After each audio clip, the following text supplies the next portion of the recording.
No TikTok. No.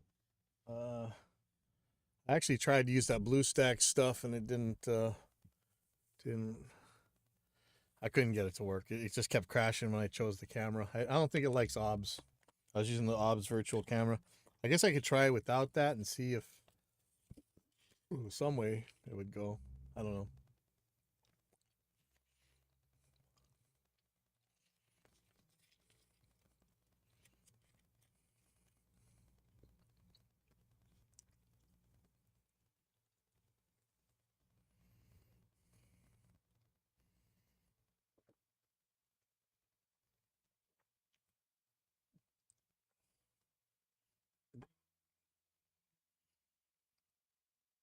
Not sure if this channel goes to the live stream. It might.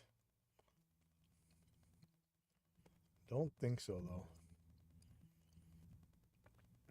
I think yeah, I don't know. I'll deal with that later.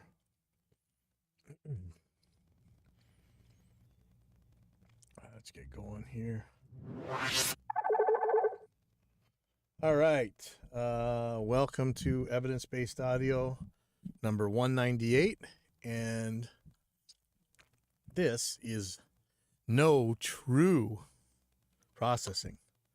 And obviously, or maybe not so obviously, it's a play on No True Scotsman or True Socialism Has Never Been Tried. The moving the goalpost, special pleading fallacy. I've been mentioned in a comment. Let's see what.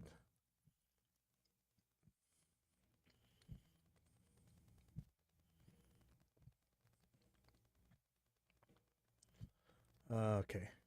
So first thing, I had a kick drum mic die. Pretty much my favorite kick drum mic nowadays, the Audix D6, and thankfully, I called Sweetwater this morning to get some replacement parts. Turns out the thing's still in warranty, and they're going to take it back and deal with it for me. So thank you, Sweetwater. Thank you very much, actually. Because in a little while we're going to talk about something else where maybe some people might be mad at them, but I think they're starting to handle it well. So I replaced that one with well, I can't find my Beta 52, so whoever took that, let me know. I need it back. I replaced it with the D112, but I think this particular D112 might be broken, and I never really had good luck with D112s anyway. So then I replaced it with an ATM 230, Audio Technica ATM 230, which is my favorite Tom mic now. It replaces the Audio Technica ATM 25, which I don't think they make anymore. I'm not sure if it's a direct replacement, but it sure seems like it. The ATM 250s seem different to me. And I had six ATM 230s, so I can't find one of them. Jeez, my mics are just disappearing. But one of them that I put in was broken too. So yeah, like 3 broken mics in a row. But put the second one in, and that's working. So now I got a kick drum mic again. But I wanted to see if anything changed in the world of kick drum mics. So I went over to, I just typed it in, best kick drum mic, whatever. This is actually by Lynn Fuston, 3D Audio, if you guys remember him. So they're showing like what are popular kick drum mics right now, and let's see what we got. So it's AKG D112. You guys, that's kind of a standard. I think maybe more than just about anything else. Maybe it is the standard nowadays. This was to replace the D12E way back in the day. It was an old popular dynamic studio mic. FET 47 was another popular one, but this one you'll see in all kinds of people's stuff, and some people religiously swear by them. I don't know. They never seem to work for me, but whatever. I ain't seen tons of people get great sounds out of these things. There's one called the AKG D12VR, and maybe that one's supposed to be like the old D12E that I used to use. There's Audio Technica ATM 250. So the ATM 25 was my favorite kick drum mic by far. The 250 is supposed to be different. I haven't bought one yet. Here's my new favorite. It's the Audix D6. And if you look, it's just scooped to all hell. Like 600 hertz is like sucked out like 9 decibels or something. It's got a bump at 5K. It's just its mic is EQ'd the way I EQ mics, so kind of cheating, but it sounds like the frequency response curve looks just like what you expect. RE20, Electro Voice RE20, which is the mic I'm speaking to you through right now. This has always been a popular kick drum mic, but I love these mics and I would never stick it in front of a kick drum. There's the Shure Beta 52. And, so far, the only new thing I've seen on here is that the AKG D12 VR. The Shure Beta 52, this is another staple you'll see in a lot of places. And this guy, to me, and if you look at the graph, this is the Proximity Champ King, man. Like, you can EQ your kick drum with this thing. It's more kind of a country. I'm not going to say you can't use it for metal because we use this for tons of metal, including the debut Vehemence album was a pair of AKG Beta 52s. But man, this thing can thump. Now this it's very tough mic. The Shure Betas generally have that really strong metal casing. Like I got a Beta 56 on the snare drum right now. Let's see, SE Electronics V-Kick. Looks neat. Sennheiser MD421. You guys know I can't stand these things, but I do have a pile of them. I guess I could stick that in the kick drum if, I might do that actually. Sennheiser E602. Telefunken M82. EV ND68. Now, you don't see these enough, but kind of weird that there's just really not that much new under the sun when it comes to kick drums. What do you guys use, man? What do you guys like? I know a lot of you guys like these 421s. I could go stick that in there actually. I got a 230 in there right now, and I love it. I got to fix my other 230s. I think if I can find the last one anyway. But one of them's definitely broken. I got to fix. So, I was searching how to test your dead D6 or whatever, and it's funny. The other guys who had dead D6s had them mounted in the Kelly shoe, which is a shock mounted. You put inside the kick drum, you leave your mic in there shock mounted, and you would think with the shock mounts, the mic would last forever. But it seems like everybody who has a dead one had it mounted in a Kelly shoe, which is crazy. I love this. I love my shoe. I love it. I just leave the mic plugged in all the time. Nobody can mess with it. It's just awesome. And so I was looking at some of the other miking systems. So let's see. There's let me see the different ones. So there's the normal one you have. It's like a U-shaped one, but they also have the flats for. Oh yeah, that was something that wasn't in the kick drum mic selection. Was the Beta 98, right? Is that what it's called? Beta 98. It is a PZM mic. Oh, no, it's not a Beta 98. It is a Beta 81? No. Beta 91, sorry. Okay, so here it is. $200 PZM mic. I see live guys just throw these inside the kick drum. Like, don't even do anything. Just throw it in the kick drum. And it sounds awesome. I don't know how. Sound killer. I might just get one of these. I had one around here, but I'm not sure where it went. I think it was the older one.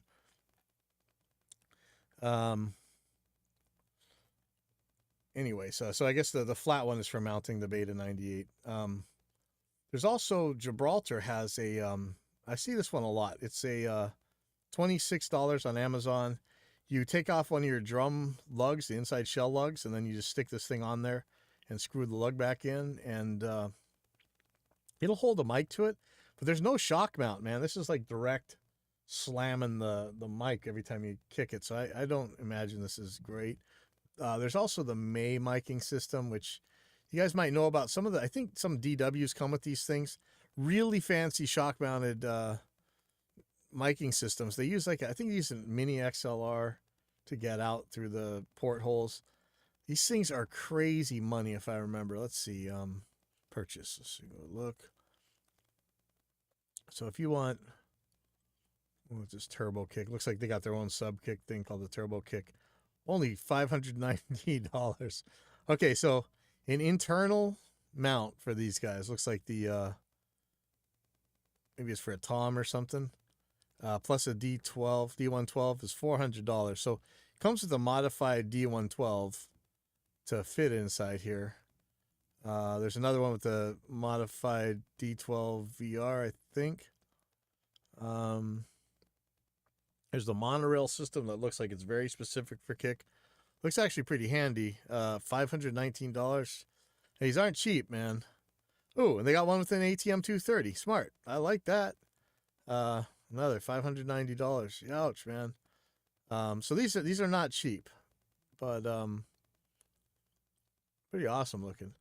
And I saw one more, but unfortunately their shop was all messed up. But they have their own internal mounts. I'm not sure if this is like shock mount or what, but it's just called drummicmounts.com. And I was getting an internal server error, so I wasn't really able to look at these things too much. $75 for this kick drum one. Let me see if it'll open this time. Cross your fingers. They have what looks like oil slick tuning keys. So that's, oh yeah, here we go. Okay, so the internal lug bar mount designed for toms and kick drums from 20 inches to 24 inches and installs in minutes. Stainless steel, aluminum, and high density sound dampening polymer mounts. Okay. Attaches to the drum via the lug nuts, lightweight, adjustable, no holes to drill, and no special tools needed. Nice. Well, this looks handy. I'd like to check these out. Oh, it's specific to kit complete with all hardware. So it looks like he's using a mini XLR on this one too. Cool, interesting. So we got some choices for internally miking drums.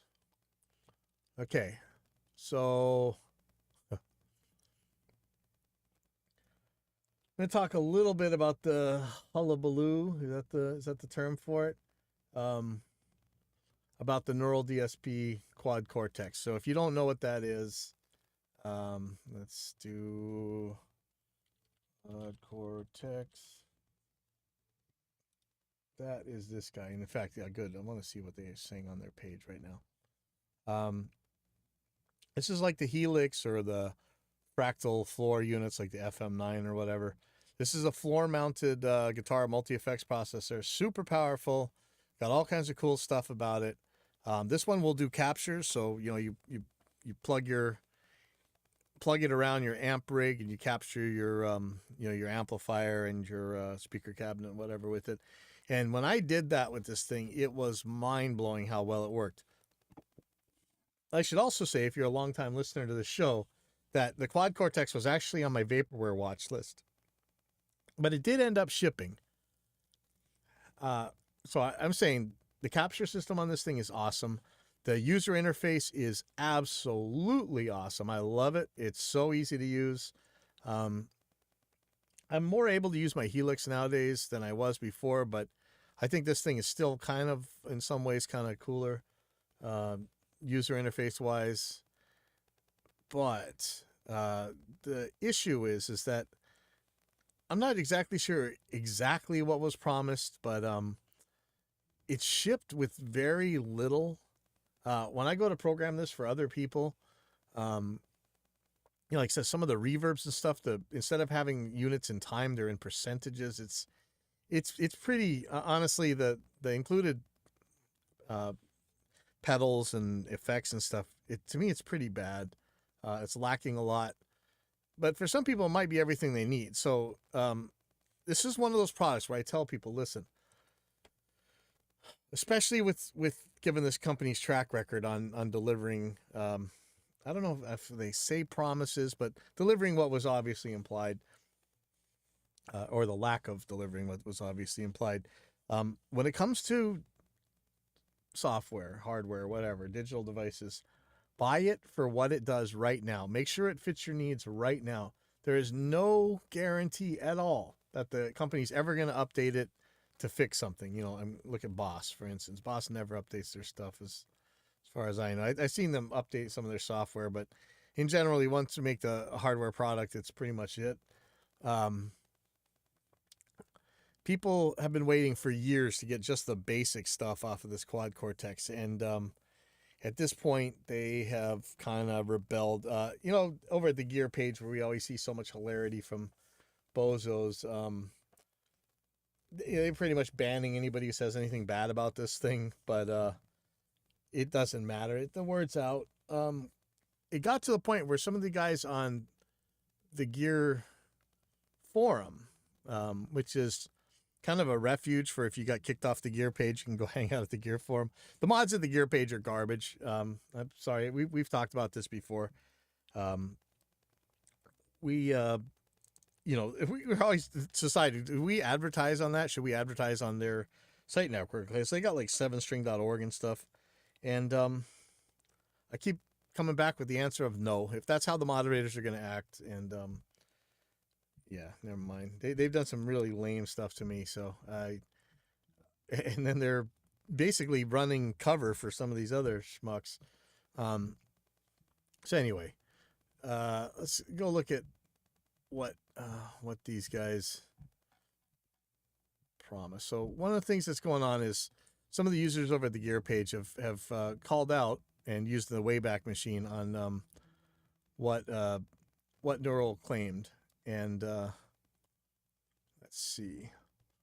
One of the things was, do Neural DSP plugins come with the Quad Cortex? Not by default as of now, but we will send a free plugin update in a Cortex compatible format to everyone who owns our plugins so they can be loaded onto the device. That was years ago, and it still never happened. And I think a lot of people bought this thing because they figure they can run the Neural DSP plugins on this box, which they can't. And, it's not something that is dumb to think because, think about the Helix. Helix has a native, which is basically the Helix, but on your desktop. So anything you figure. So I make my presets on the desktop and then I send them to my actual hardware unit. And I think that's how people thought these things were going to work. And apparently people were really calling out Neural DSP for still not coming out with anything that they had claimed, or most of the updates they've claimed. And apparently on their Discord, they threw Sweetwater under the bus. But let me show you something that Sweetwater did. Sweetwater had a sales page that showed some claims, and one of the claims was an editor. And I kid you not, just like $2,000 device, whatever it costs. Let's check that price right now, $1,849. You don't even get an editor for it. You have to do everything on the unit. And since this is a floor unit, this means you can't really edit it in use easily. You got to keep bending down or put it on a desk, but then you can't step through the pedals. But they're showing a picture of an editor on a laptop and on a phone. And there was a sales page on Sweetwater that people were really taking issue with, and it had a lot of claims on it that turned out they're not really. They definitely didn't exist at the time, and they still don't exist now. Let me see if I can find a picture. I'm not sure if anybody actually put this picture on here. But it was Sweetwater's old sales page, and people are asking, and this apparently it's not the first time that Sweetwater's had a sales page up that had some bad information on it. Sorry, I'm just looking for whether or not this thing even exists. Going through pages and pages and pages. Oh, I swear there was a Sweetwater one. We're going to get to this in a second. Just give me 2 seconds to look through here.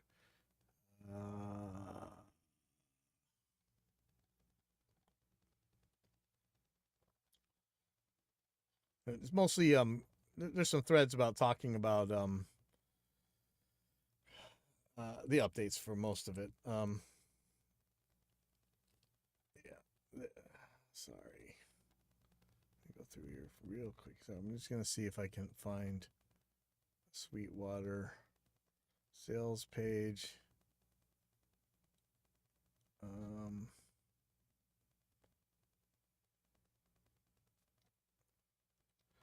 Anyway, I'm gonna stop bothering you with this. There's some problems like the Wi-Fi connections and the fact that it comes with a wall wart.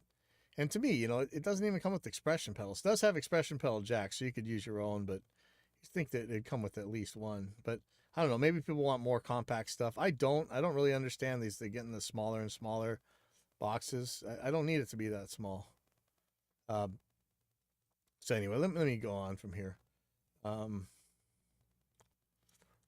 Here's Sweetwater's page, and apparently they've changed what it said on the sales page. They've taken down some of the claims.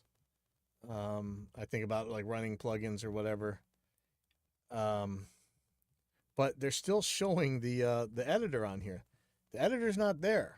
Let's see if they even say something about it. I'm just gonna search. I think they took out the. Yeah, I think they took out the editor thing. So that's at least they did that. Onboard Wi-Fi. So let's see if they still. I think they might have had the plugin claim on here. But so if you go to the Sweetwater's page now, it's pretty much what the thing does now, except for the editor. Shouldn't have the editor on there. Anyway, so a lot of people have called Sweetwater at least and gotten their money back for their quad cortexes, and actually helped a friend do that yesterday because it's probably I don't know. It may one day get updated to what they claim, but I don't think I'm not holding my breath. We need to work now. So, but listen, if all you needed this thing to do was do its captures and maybe some of the effects that it has, and your Wi-Fi isn't giving you trouble when you try and connect to the cloud or whatever, I would keep it. The captures are awesome. For me, for captures, I'm just going to use Tonex if I need captures, but it's pretty awesome for what it does. But just remember, buy it for what it does, not what the manufacturer claims is going to happen. Okay, so now with all that babbling, and to hopefully not get a DMCA here, I want to talk about this video. It's from Wings of Pegasus, and I think I've had some cool videos from him before. Let me see what he's got here. Hello, Phil. What was this popular video? Oh, did I see some guitar videos or something? I don't know. But anyway, this one is about, it's called The Freddie Mercury Controversy. Have they digitally corrected his voice? And Freddie Mercury, if you don't know, was a singer of a band called Queen. Probably best known for We Will Rock You, you know, the stadium chant, or Bohemian Rhapsody from Wayne's World, and everywhere else. I think that's how most people would know that band. He died in the 80s or 90s, and I guess they found an old song of his and were able to resurrect it, but apparently it was just on cassette, I think, and so they had to do a lot to get this thing to sound right. But this video is about whether or not they digitally corrected his voice, and to me, this is it's almost a distinction without a difference thing, and there's so many times when he calls it not processing when it's processing. Just because something done in the digital domain doesn't make it worse than analog or whatever. I mean, you guys know how I feel about this analog versus digital nonsense. But it's just some crazy claims being made here. And listen, believe it or not, we corrected voices before Auto-Tune. There were ways to correct pitch, especially in the 90s before Auto-Tune. You know, we had the Eventides and stuff. You could yank on a piece of tape, which we've done, in order to speed up or slow down the voice just for a minute instance. And oh my God, that is a nerve-wracking try, especially when it's for final mixdown and you're not sampling it to something else. I would say that a compressor is a correction. I'd say that an EQ is a correction. I would say that turning up the mic preamp is a correction of sorts. So I don't want to get all postmodern on here because I can't stand these things that don't have any sensible definition, but it's all processing. So let's just listen. I'm not sure how much we're going to do this, but let's take a listen to this video. On the agenda tonight, we're going to be taking a look at Queen's recent release of Face It Alone, originally recorded in 1988. Okay, so the song's called Face It Alone, And I think in the comments they're talking about how it was, I think it was done on cassette. And, I've made some comments. My main thing is, I say, is the issue that it's digitally corrected instead of analog. There is nothing at all natural about any Queen recording, or really any recording by anyone ever. And I swear there's Queen songs where they like flange the voice and phase it out and do all kinds of weird stuff. So I don't know. This is like how the Amish, like, they set a certain date and like anything after that is bad, but at that particular time is fine. That's when they draw the line for technology or whatever. Okay, let's listen to this. Hello, Phil here from Wings of Pegasus, and welcome to another analysis video. If you enjoy this video, please give it a like in this video because it is important. About a year ago, we started looking into pitch correction and auto-tune, and Freddie Mercury's voice was the one that I chose to compare auto-tuned voices with, so that you could hear Freddie's voice, how natural it was, and the fact that it was unique as well. And then comparing that with an auto-tuned and pitch-corrected voice, so you can. I challenge anyone, just so the term auto-tune is used generically. I don't know how many people actually use auto-tune anymore. And for the most part, when you're talking about pitch correction, you actually weren't using auto-tune. You were going in graphically and doing the correcting. You could do that automatically as well, but for the results are kind of gross usually. I can definitely pitch correct something without you knowing that it's pitch corrected. I can pitch correct something and you will know it's corrected. So there's all different gradients, but when you're just, honestly, if you're just correcting pitch, you may not hear it. It's not this weird square flat line like you hear on these Britney Spears or whatever you call it nowadays, Rhiannon or whatever, where it's like this weirdly straight vocal that has no vibrato or whatever, and it kind of sounds like a robot. So I would separate those terms between this like really hard auto-tune and this pitch correction, because you can still have it pretty damn natural. You just moved it up or down in pitch, and you'd be hard pressed to tell. You can see the differences.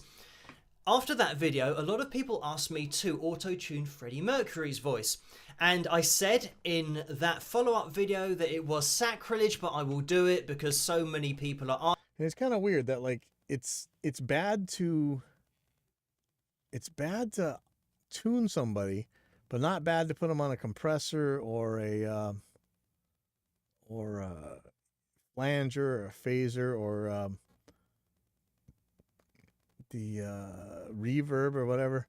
Yeah, so I was responding to somebody. Said, it's obvious to me they had tampered with the vocal during my first listen to the song. It's not because I have perfect pitch or something. It's because I've been listening to his voice for 40 years.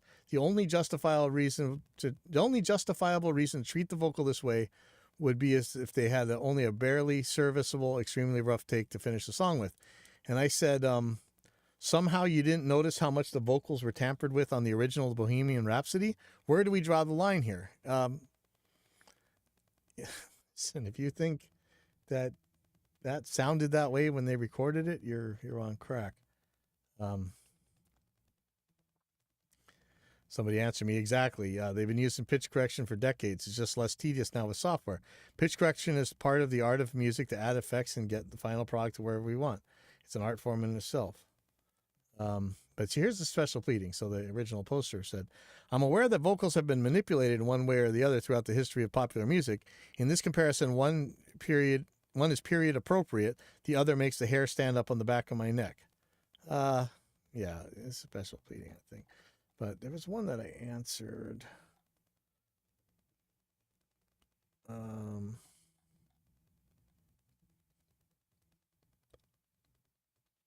We'll worry about that later.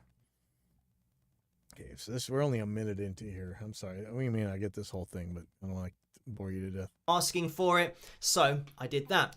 Then I got a message from someone asking me if on the official Queen channel, a live performance had been auto-tuned or pitch corrected, and I think it was from the late 70s. So I did a video on that, and we found that yes, it actually had been pitch corrected, probably not auto-tuned, but pitch corrected really heavily. So you hear that processing sound of the computer working, changing the pitch of the notes, because that's what happens with pitch correction and auto-tune. But when you apply pitch correction, it's the computer changing the pitch of notes, and you can hear that processing going on. So what about a compressor? It's the computer changing the dynamics of notes, and you hear that processing going on. What about a chorus?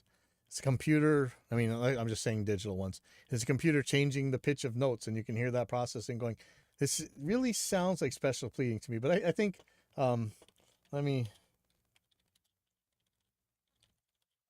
if you haven't heard this before, I think what most people think about when they're thinking about really bad auto-tune is this Billy Joel video where it's a national anthem of Super Bowl. Billy Joel. And apparently, so what I heard from the monitor engineer was that Billy Joel's only hearing his voice through the monitors, and he's singing fine. And he sounds fine. And he's probably wondering, what in the world's going on? Why does everybody look weird? Because I'm singing fine.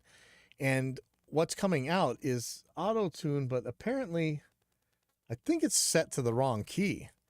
Because with Billy Joel, he's not going to be that far out that he's going to change notes, really. It's just to pull things into place. So if you hear this one, let me play this for you. And again, it may not even bother you, especially if you listen to modern pop music or anything since like 99 or whatever.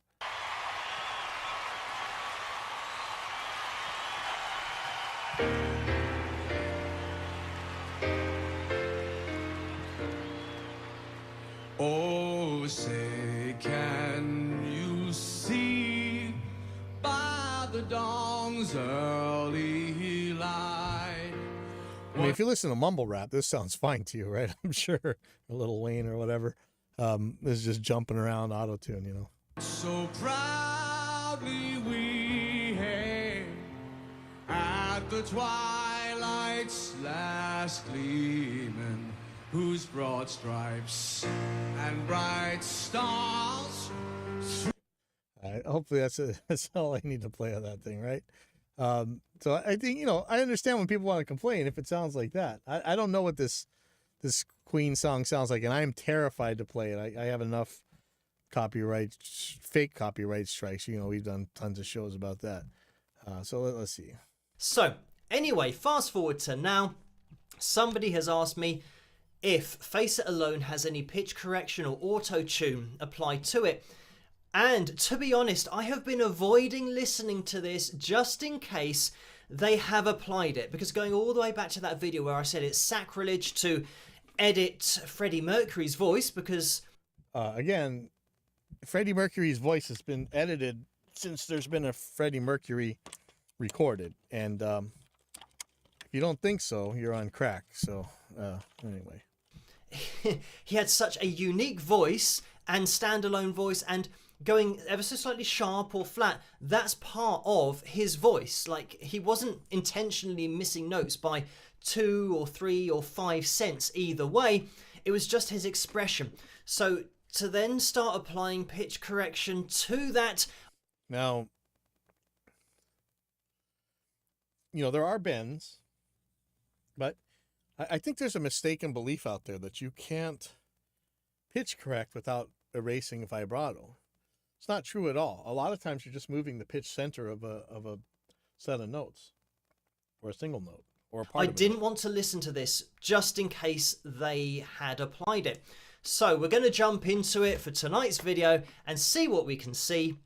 Sadly, I think it's going to be quite a quick video because You'll see why in a second. Just before we jump into it, to let you guys know, I have isolated the vocal, and if you want to go and listen to the song independently, I'll put a link in the description below so that you can do, but this is an analysis of the voice. So I've isolated it so we can just hear Freddie's voice, and I've put it through the pitch monitoring software as well, and this is set to 440 hertz, equal. Now, I'm assuming this guy used something like Deep Remix. You know, I think we were talking about that a couple weeks ago. When that pulls the things out, it does some weird things to the sound. So it might not, you might actually be hearing artifacts of that as well. But let's see what the issue is here. Called temperament, which we know is the graph that they all use in the studios to apply the voices to. They try and stick them to these lines, but we've already discovered in other analysis videos that these lines don't exist when you sing. This is why it starts to sound a bit weird when you... So again, kind of postmodern-y. There is no true pitch, but there is. We agree. Kind of, I know there's equal temperament, even tempered, whatever. But in general, we know where these pitch lines are. They exist. You can choose to ignore them if you want. There's nothing wrong with that. But sometimes you want it straight. So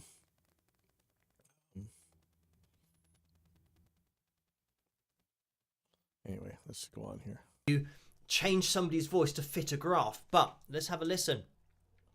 So as opposed to making the person sing it over and over again until it fits the graph, which is comes out to the same thing pretty much. When something so near and dear to life. And that can be the end of the video. So immediately we've got, as you guys will know, the C4 that we've hit here is stuck to that line. So this has already been pitch corrected with the first phrase of the song.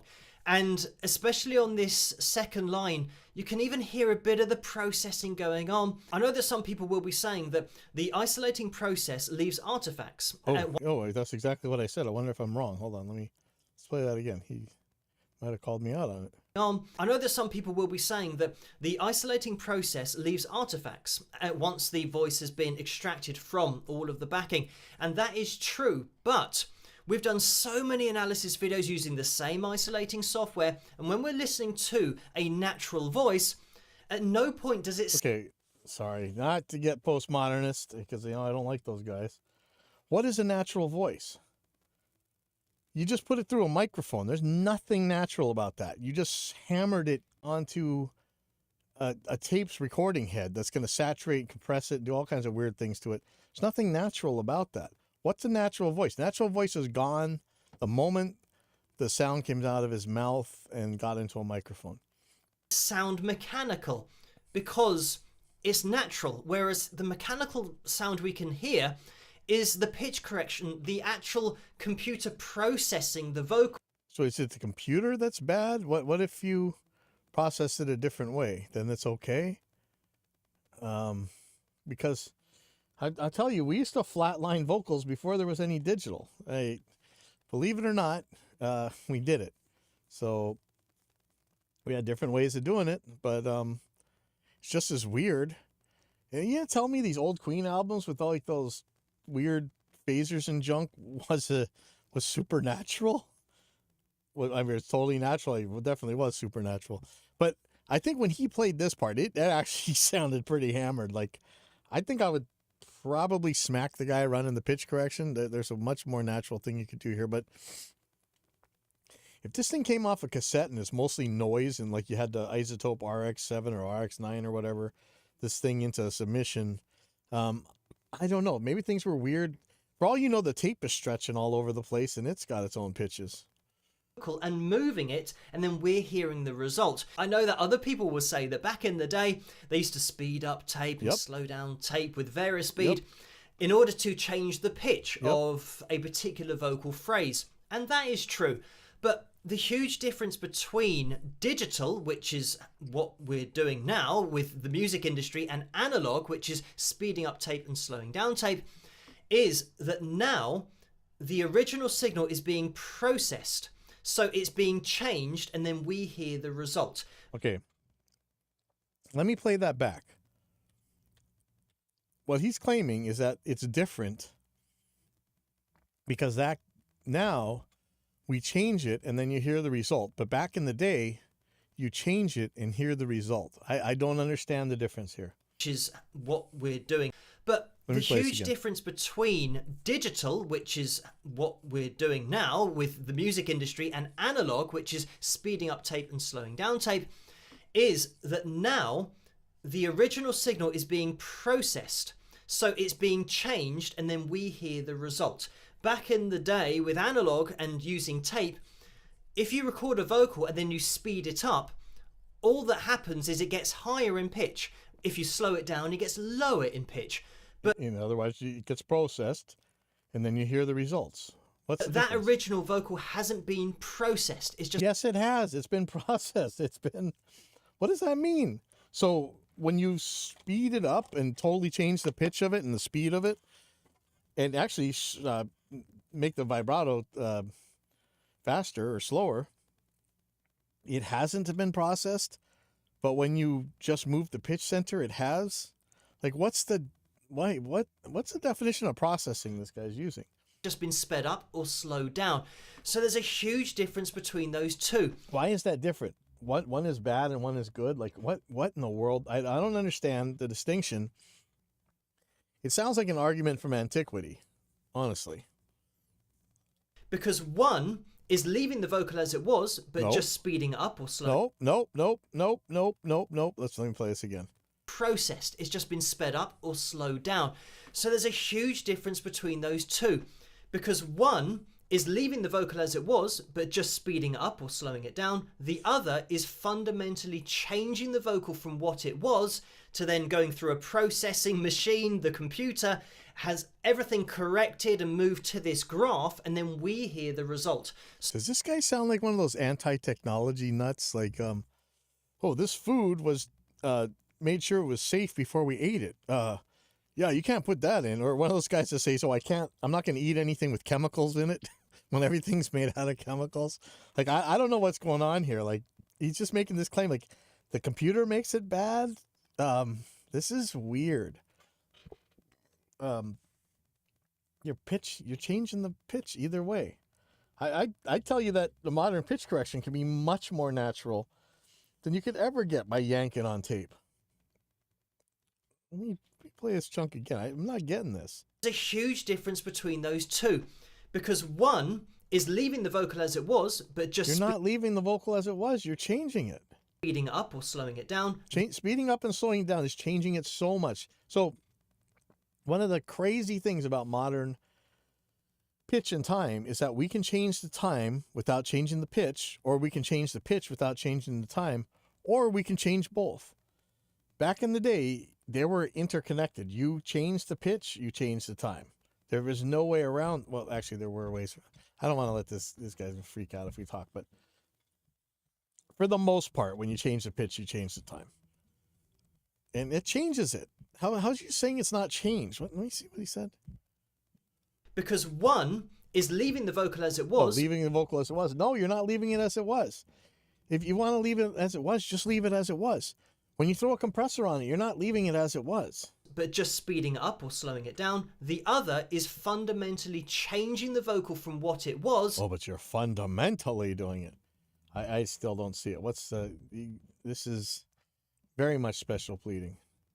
To then going through a processing machine. Ah, The the computer processing machine. has everything corrected and moved to this graph, and then we hear the result. So Yeah, you hear the result when you process it in any way. You hear the result when you run it through a microphone. that's the huge difference between digital pitch correction See, you keep saying digital. Like, is this guy just anti-digital? Like, is he one of those guys? Not sure. and analog. I did say it was going to be a very quick video, but maybe it won't be. Let's just jump into it, listen to a bit more. Explodes inside. You feel your soul is set on fire. Some of this And we stuff know really from- sounds to me like I could see it being pitch correction or really crappy use of auto-tune or whatever. But I still see vibrato in this thing. And I don't know if you've ever had a cassette and had it stretch. Like, it can do some crazy stuff. And there's so much weird phasing artifacts in here, and I think that's a part of the ripping process. But previous analysis videos that this kind of thing here of being directly over the F sharp 3 and the G3, Freddie's voice didn't do that. And I would love to hear the original vocal as it was done in the studio without going through the computer processing, so that we can hear Freddie's voice saying computer, like the computer is the bad thing. exactly as it was. Another thing I want to bring up is whether Brian, Roger, John know that this is happening, whether they're part of this process, if they are in the studio and they're listening to But Freddie's if you lived through the late 90s, early 2000s, where everybody was hammering the crap out of every album to make it louder, and guess what, guys? It still hasn't ended. There were reasons to think the volume wars were over with this, like, you know, the EBUR 125 and stuff, but it's still going. But man, there was times where you were just getting stuff hammered, and it was all the analog purists, the guys who were like, oh, you have to make it super pristine, and like they can hear the difference between magical tone woods and stuff. They were the ones asking for the albums to be cranked to death, man. So yeah. voice, and they're deciding collectively, okay, let's pitch correct it to 440 hertz tuning and just drag his voice. Oh, is this one guy like an anti-440 hertz conspiracist too? Is there something wrong with 440 hertz? Is this one of those guys that's like, you're going to get cancer if you don't do 432 or something? Voice to these lines, whether they're being consulted on that, whether they're even being told that it's going on, and whether they can even hear that it's happening, because I know that you assume that musicians can hear when 440 hertz kicks in and pitch correction kicks in, but maybe they... Wait, is it contention that Queen didn't tune to 440? Oh, look, I was typing a Queen tune to and somebody came up to 432 hertz. Oh no, somebody else tuned to 432. No, somebody else is converting this stuff. Let's see. So there's something on Reddit.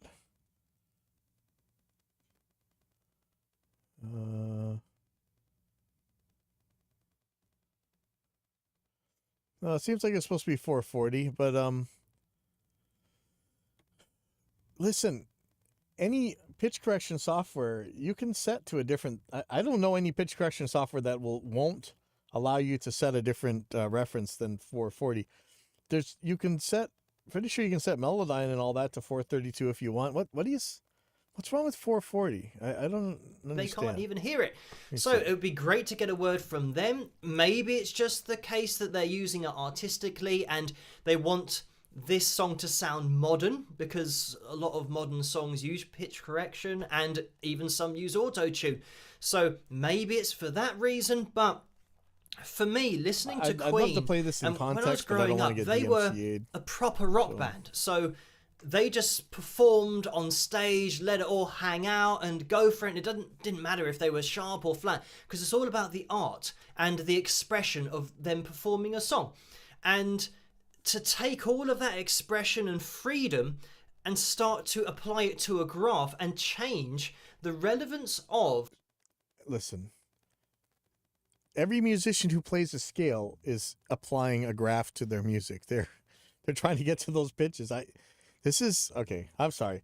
I think you guys have heard me rant enough. This is kind of weird, conspiracist, special pleading fantasy here. Go check this out for yourself.